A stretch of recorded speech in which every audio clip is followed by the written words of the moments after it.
the City of Griffin Board of Commissioners this February 14th, 2017, St. Valentine's Day, to order. This time we have a Pledge of Allegiance led by Commissioner Dick Morrow and our invocation by Commissioner Hallberg. Please rise and join me. I pledge allegiance to the flag of the United States of America and to the republic for which it stands, one nation under God, indivisible, with liberty and justice for all. Please join me in prayer. Father, we are here today to ask for your blessings and guidance in the performance of our duties as elected officials. We pray for strength, love, knowledge, and understanding. Help us to recognize and solve the problems that are presented. Make our solutions fair and just to the best interest of everyone. Help us to overcome our shortcomings and keep us united as a team to work for the betterment of the city and its people. We pray in your name. Amen. Amen.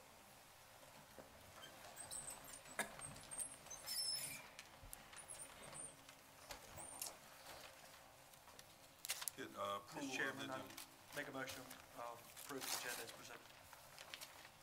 Second. Got a motion by Mr. Hallberg, second by Mr. Morrow to approve the agenda. Item number 1 under presentations and delegations. Vote. Oh, I'm sorry, vote on the agenda. I'm sorry. All in favor, signify by raising your hand. Any opposed? Pull the Morrow. All right, that's 7-0. Sorry about that.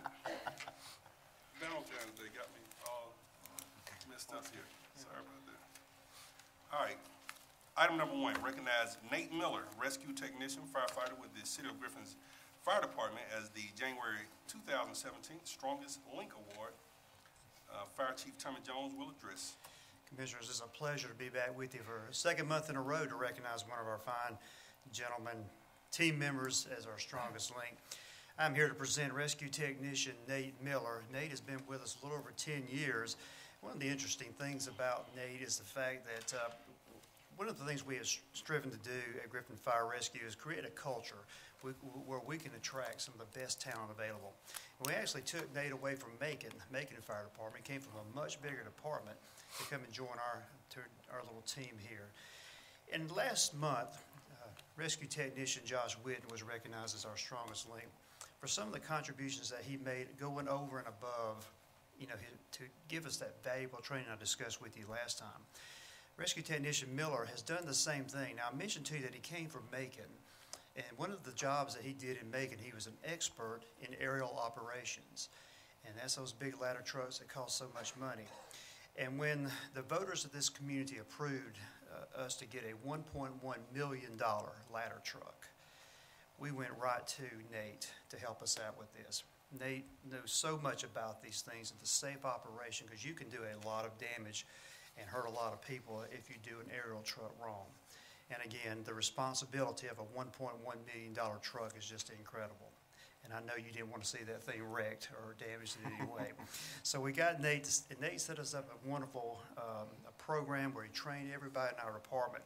And we're very confident that Truck 2, that $1 million piece of equipment, is out there running calls now, and the people who are staffing it are ready to go because of his outstanding work and extra effort he came in off duty on his own time to do, and we're so pleased for that.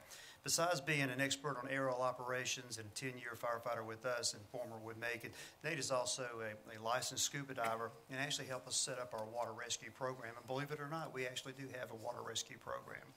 Light firefighter rescue technician Whitten, he is a member of the Georgia Search and Rescue Team, and he's also an EMT. So at this time, we are pleased to present the strongest link to rescue technician Nate Miller.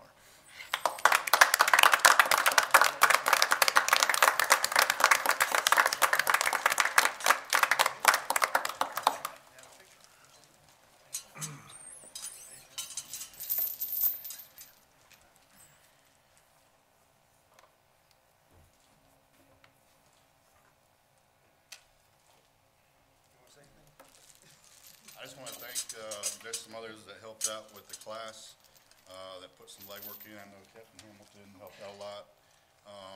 The guys from Sutphin that built the truck, they were very instrumental in helping us with the information on the truck, and there's a couple other firefighters that helped in teaching the class too. So I wanted to thank them, and it couldn't have been done without them either.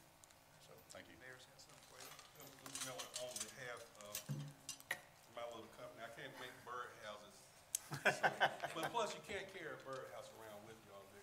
But you can wear a wristband that says January Strongest Link 2017.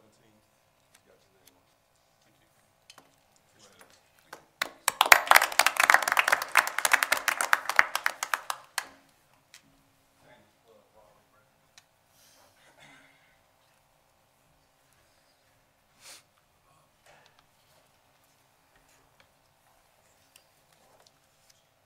Item number 2, review financial reports for December 2016. Chief Financial Officer Marcus Schwab will address. Good evening, Mr. Chairman, Commissioners. As usual, we'll start off with the cash flow statement there. Not cash flow, the cash balance report. Any questions?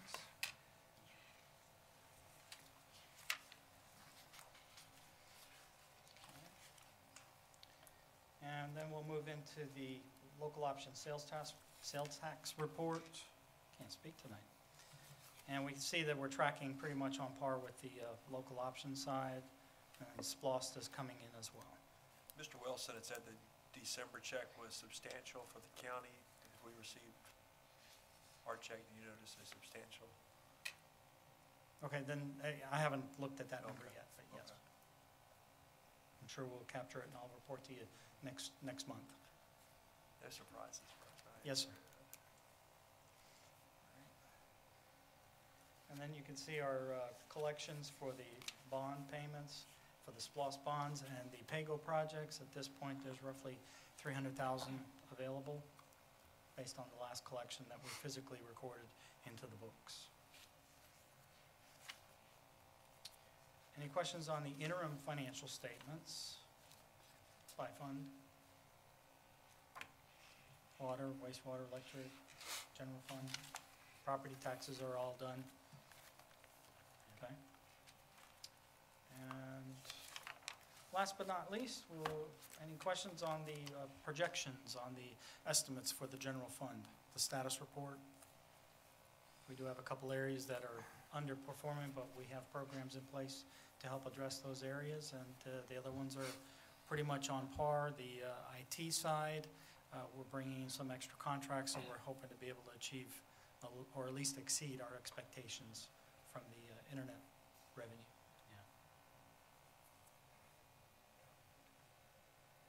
Any questions? Question, comment? Very good job. Thank you. Thank you, Mr. Schwab. Thank you. At this time, the chairperson opens the floor to comments from the audience. Comments should relate to a specific agenda item not listed on the agenda for a public hearing or to a concern within the jurisdiction of the city. Commission meetings serve the purpose of conducting city business and are not a forum for the unlimited expression of opinion. Chairperson reserves the right to limit comments to matters germane to the city business and may refer speakers to the city manager or other staff for resolution.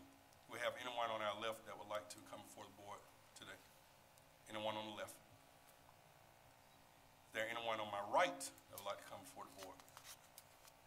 Anyone on the right? There being none, we'll go on to our public hearings. Public hearings are conducted to allow public comment on specific advertised issues such as rezoning ordinances, policy development, operating budgets, and other legislative actions to be considered by the city commission.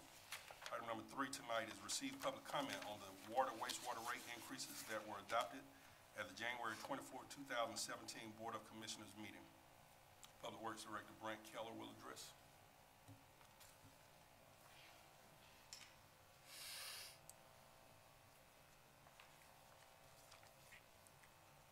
Well, this morning we held a workshop, so I guess with this being rescinded right now, there isn't a whole lot to address this evening until we go through the budget process. See, as a public hearing, if there's anyone here to speak on this matter, ask any questions, be a time to come forward with any comments. This is a public hearing, anyone want to make comments? We'll move to our consent agenda. And Mr. Chairman, I move, unless somebody has some objection to any particular item, that we approve our consent agenda items 4 through 12 as presented. can we remove 4 because of the workshop? Okay. You want to remove item number 4, you said? We'll take 4 separately. Okay, if you want to take that, I then move that we approve item number 4, approval of the minutes of the January 24th workshop as presented. Got a motion to approve the minutes of the workshop from January 24th. Second.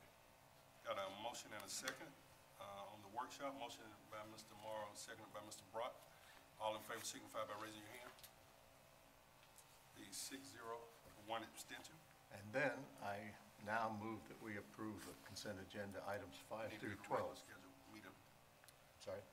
Need to do the meeting. No, he was here at the meeting. We didn't vote on it. We didn't vote on the meeting. That was just for the workshop. Make a motion, we approve the minutes of the regular Second. scheduled meeting, Well, you want to do it separate Got to it, the two? yeah, we got it. unless you want to lump in. Okay. We're going to do it this, we'll take item number 5 then. Move we approve minutes of the regular scheduled meeting. I understand what you're saying. That's second part, item number 4. I got it. Gotcha. I got it. Second.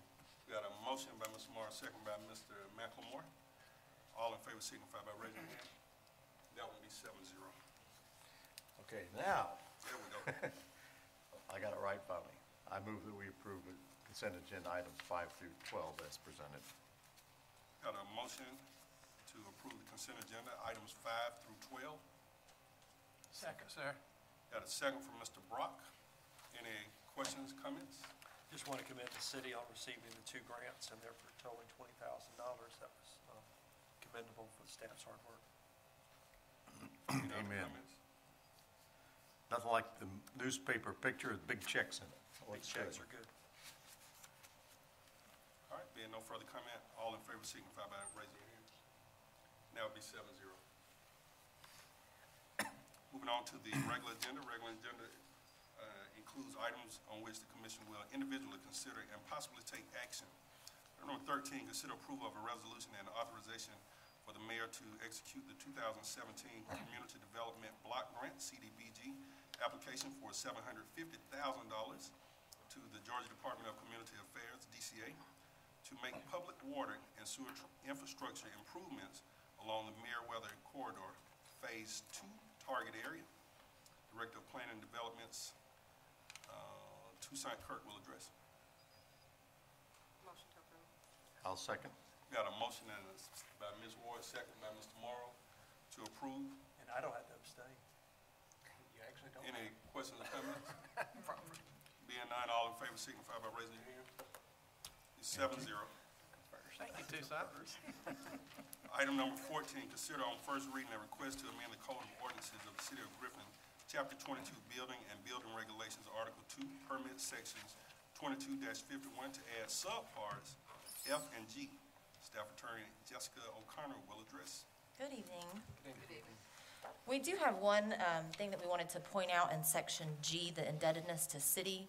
It does say unless there has been prior arrangement made, then if you have any kind of taxes or fines or other assessments due to the city, those will have to be paid. We just wanted to reiterate, though, that the prior arrangement could be that you pay your taxes late. That's fine. We're not going to say that you then can't come in and pull a permit on a property. It could be that you have absolved yourself of that debt because of a bankruptcy or a foreclosure. So I just wanted to make mention that that is trying to be discussed through the unless prior arrangement has been made, and that'll be looked at on a case-by-case basis by the planning and development staff who is reviewing those permits to be able to issue them. I have some heartburn with this, and let me explain what happened. In 2 or even more cases, myself, I sold a piece of property, and at closing, I paid my share of the taxes for the year up to that point.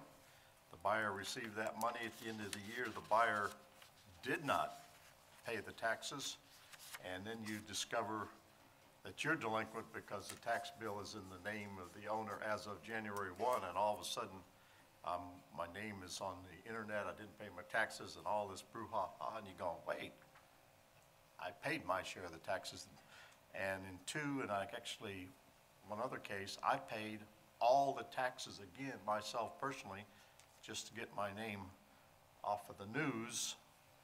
And the other one was the fire at the courthouse. I paid some taxes twice that year because my check was for multiple properties and I couldn't prove individual properties. So I have a history of paying taxes a second time because of others' failure to perform, and it's under my skin. So when you say that there is a, what's the word, a prior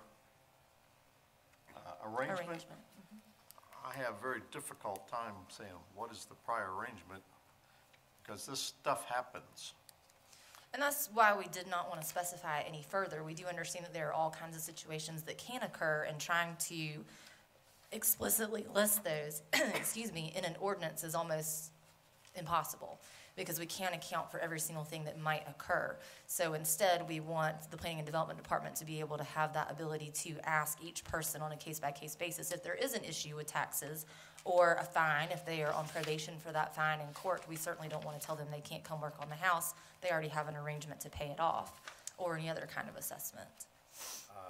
But if you have a situation where the partner files bankruptcy, you get stuck with names in a different business entity, delinquent taxes, that property may never have gotten titled, bank forecloses, and they don't ever go through the process of changing the title on that property. It's still in that individual's name, even though it's been foreclosed on. They're stuck in a catch-22 that could be. That's also the case today, because these banks do not sue and foreclose on loans frequently anymore. They go straight to they sue on the guarantee, and they never bother to foreclose, and you have a piece of property perpetually floating around in your name. So I understand the good intentions here, but in these kinds of things, arrangements disturbs me as a warm and fuzzy term. I couldn't vote for it like this, and I also think if business people oftentimes have had difficult years financially, might involve taxes and other things, and they're trying to work their way out of it, and what they think is working their way out of it and making good, as I've had to do in these cases, and what you consider an arrangement might be very, very different. So I do understand the reason for this. I just think there are too many gotchas out there that disturb me. In discussions with staff, just so you understand where it came from, we're having a hard time getting people to appear in court for code enforcement. And so we're issuing default judgments for those because it's not a criminal penalty. We cannot issue a warrant. So once we issue that default judgment, then we're not having anybody come in and pay that default judgment. So we have several $1,000s in fines that have now been adjudged, and they're not getting paid. So instead, we will be able to say to these contractors that were found guilty of working without a permit, you can't pull another permit until you come pay us, because right now we have no way to collect that amount. So it really wasn't for taxes. I don't think that it would be a problem to remove that part if you wanted to do that and you wouldn't have that issue with taxes. It was more for any kind of unpaid fines or other assessments, such as a judgment against someone that the city has issued. And this came directly from the alcohol ordinance. When we were redoing the alcohol ordinance, I saw it in there and said, why don't we do this for permitting, and we'll catch more people that way? Because alcohol ordinance says that you cannot pull an alcohol license if you have any indebtedness to the city, and it's written that exact same way as well. So that's where it came from. Well, I look at, and I appreciate what you just said, I look at taxes as a whole different enforcement, a whole different game than other city fines and assessments. And I could approve this if the tax is removed and it said any delinquent fines or other assessments. The taxes are part of the tax commissioner and other enforcement mechanisms. So I could live with it without that. I don't know how the others feel. Me personally, I would. Is it something that we need to put on immediately? It's first reading. Well, I'll this see is it. first reading, and we can make some adjustments to it and approve the final one on second reading. Or if you want to study it some more, you can table it. Well, for sake of argument, I'm going to do this. I'm going to move we approve this with the removal of the word taxes from it. I see it once in the G, I don't know if it's stick somewhere else. No, F, just for purpose of clarification, is just shortening the amount of time that a permit would be issued to a property that has been considered substandard, either through the revocation of the certificate of occupancy or through an order by the judge. We found that the judge is normally issuing those orders for 120 days, so our permit was lasting longer than what the order said, so it's just trying to differentiate between a substandard property, so we have a little bit more oversight there and making sure that they are keeping it up to code and complying with the order.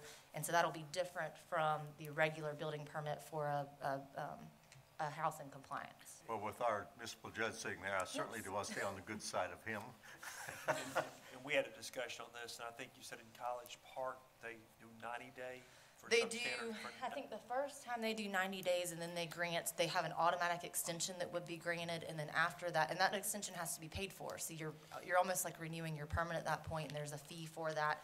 We looked, Mr. Kirk and I looked into that, but we didn't know how y'all would feel about that since we hadn't really changed anything with permitting in quite some time. So we went with this first, but if you want us to bring that back too, we certainly can. So if we have substandard housing that's hitting, there's been a whole process leading up to that before it even gets to the court. It's, on average, you're looking at 6 months. No, 120 days, so about. But from the time when you start the process to even get it into the court. That can completely depend. We have some that are going to court next week that we've been dealing with since 2010. We have some that we just sent a notice on probably 6 months ago. So it just depends on the property. There's some history there. If a the lot. house has gotten to the point where it's going to the judge. Correct. Let me ask this question. In the event that they had someone else to pull the permits for them,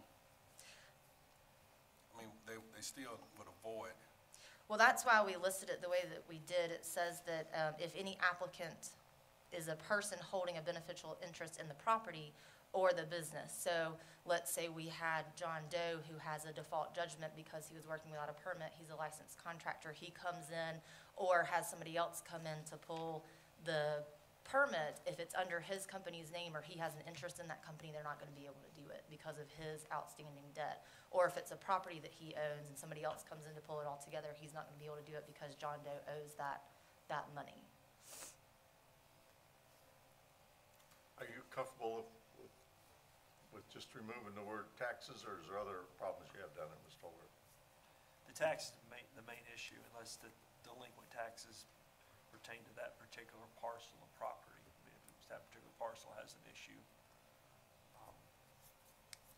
I would ask the board to, let's study it, because taxes may stick out to the two of you guys, but maybe some other parts of it that we can work on and get some better clarification, because we're gonna I feel like I get some calls concerning this matter. In that case, I move that we table this until our next meeting on the, is it 24th? 28. 28th. Got a motion to table item number 14. Second. Motion by Mr. Morris, second by Mr. McLemore. Any further discussion? Is there anything else that staff needs to do between now and the 28th to give you more information, or? Can we put it on that morning, just workshop, just so we, Well, the 28th is actually our all-day goals that's session. all day goes? I'd like to look over it. I got the packet. Did you borrow anything off of College Park or any other municipalities in terms of No, the theory behind this? the indebtedness, I don't know that we looked at that in regards to other cities. We just, when we were redoing the alcohol ordinance, we saw it there and decided we wanted to put it in here as well since we had the issue with the default judgments. But we can look and see if other cities are doing that as well in regards to permitting. If you just get the change to us in our box or email. So do you want me to go ahead and remove the taxes? Yeah, please. Okay. All right. I guess I'd like to understand better that implication of the 120 versus 90 that he's bringing up, because anything that helps move it along quicker. We don't have a problem making it 90. I That would don't make our mind lives going- easier. Potentially go with 90 days, and then if they've proceeded with work in that 90 days, and they need an additional 90 days, or however, if they're not doing what they're supposed to, and they're waiting to the last minute. That was the reason for shortening to 120, what we were finding is that if they had a 6-month permit, it was on the 5th month, the 3rd week, that they were coming in and asking for an extension when they had done absolutely nothing. And that gets to the point where we've already been dealing with this property for several years, several months, and it's, Because after you've had the court hearing, in terms of the possibility of demoing the house, you've got to issue that within 6 months of that. no, it depends on the judge's order. Our orders are valid for 270 days from the date that we're allowed to demolish the property. So if he gives them 30 days to fix it up, then we have 270 days on that 31st day. If it's 6 months, it's 270 days on that 6-month, then first day. So that order is sort of fluid depending on the time that he's given us in the order. Any further comment? Thank you. All right, all in favor of the table, please raise your hand. Be 7-0.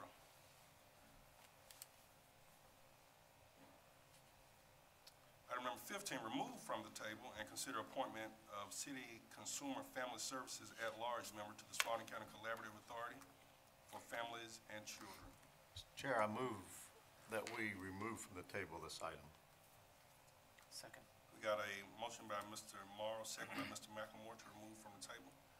All in favor signify by raising your hand. Be 7-0. I'd like to nominate Ms. Sheila Redding. Make a motion to close nominations. Second. We got a motion by Mr. McLemore to close nominations with Ms. Eula Redding as a person, second by Mr. Holberg. Any questions, comments? Being none, all in favor signify by raising your hand. Be 7-0. Ms. Eula Redding will be on the Spalding County Collaborative.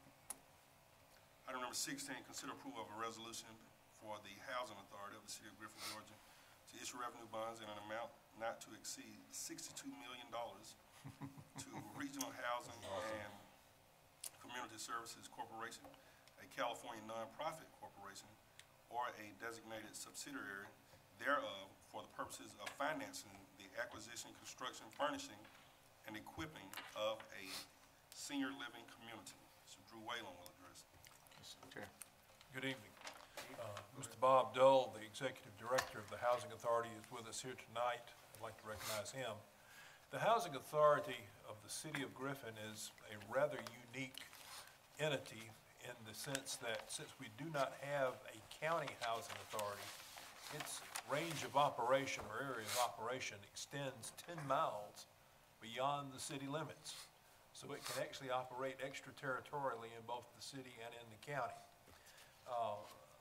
A recognized nonprofit which has built senior living facilities around the country came to Griffin about 6 years ago and secured a piece of property on Cowan Road right next to the school, on the corner of Cowan and Highway 92, to build a senior living facility that's going to be handling, I guess, patients is what you would call them, or residents, in phases. They can take them kind of through various progressions of aging, and it'll have a specialized unit for persons that have Alzheimer's and dementia and mental-related illnesses as well.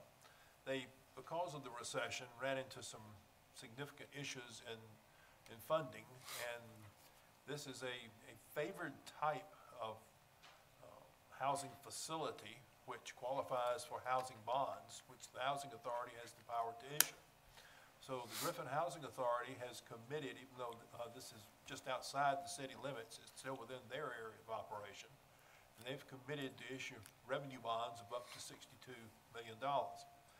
As a requirement, because these are housing bonds, not like water and sewer bonds that you're accustomed to issuing, it has to fall within a allocation cap, is what it's called. And the Department of Community Affairs regulates that cap within the state of Georgia, and they make quarterly allocations of the state's amount of these type of bonds. They're kind of quasi between private activity bonds and pure tax-exempt bonds for governmental purposes. So the allocation has been approved for the Housing Authority for this project. The TEFRA hearing was duly advertised and held yesterday. I understand and passed out to you a moment ago a certificate that I received late yesterday afternoon from the Housing Authority's attorney certifying that the hearing was conducted, that no one attended, and there was no comment received as such, so there's no opposition of any sort to it. What you're asked to do is to approve this resolution, which is really just a approval of the fact that the Housing Authority has seen fit to fund these bonds. They want to close on them relatively quickly, I think hopefully by the end of the month is what I was told. There's no obligation on the city of Griffin. The only financial impact, which really I don't think applies in this case, is that because of the allocation for this calendar quarter, it counts as an allocation against the city, but the city had no intention to issue any bonds which required an allocation anyway, so it really amounts to nothing in that regard.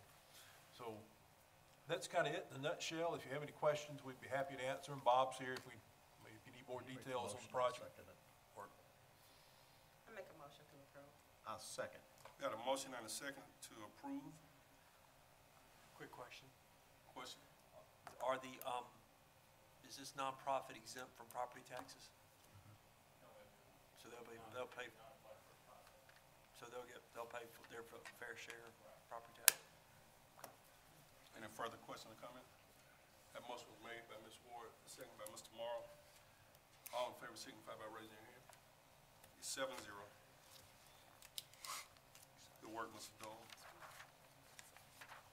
Item number 17, consider a resolution affirming the appointment of J. Christie Lovelace as municipal court judge pro tempore and approving the compensation for such position. Mr. Chairman, I move we do appoint Ms. Lovelace and approve the compensation for the position. Got a motion by Mr. Morris, second by Ms. Ward. Any questions or comments? Being none, all in favor signify by saying, raising your right hand, raising a hand. 7-0. Item number 18, consider approval of tourism product development special project agreement contract and amend the fiscal year 2017 budget accordingly. Ms. Kendall Woodard will address.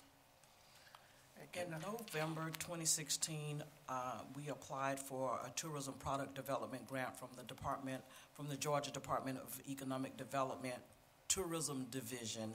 And on January 27th, we were informed that we were a recipient of the grant in the amount of $5,000 to complete a sidewalk film marker project. We are asking for consideration because we need to amend the budget because we will have revenue and expenses.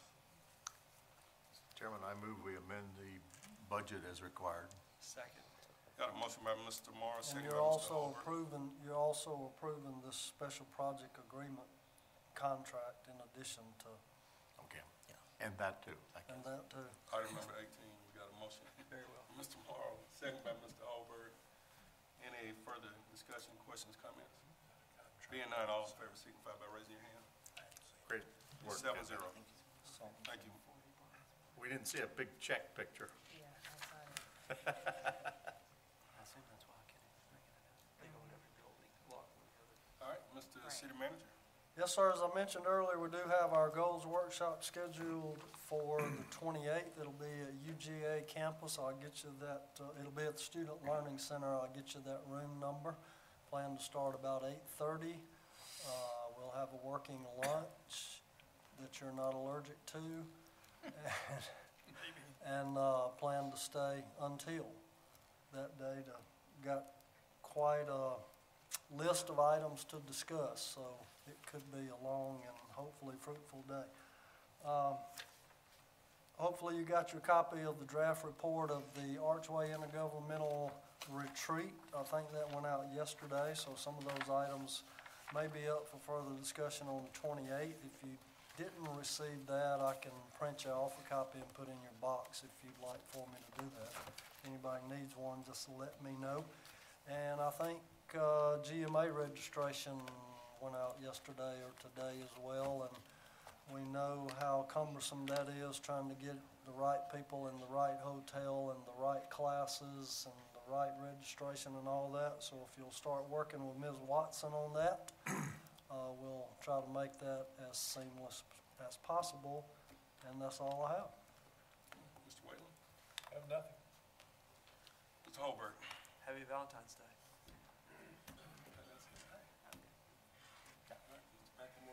No comment. Mr. Brock? Let's go. I gotta take my wife to Valentine's dinner tonight. Go Jags. Yeah, I apologize. I have to make a comment, and I hope it doesn't come across too harsh, but something was said this morning in our meeting that disturbed me greatly, and I'm going to address it generically and not personally.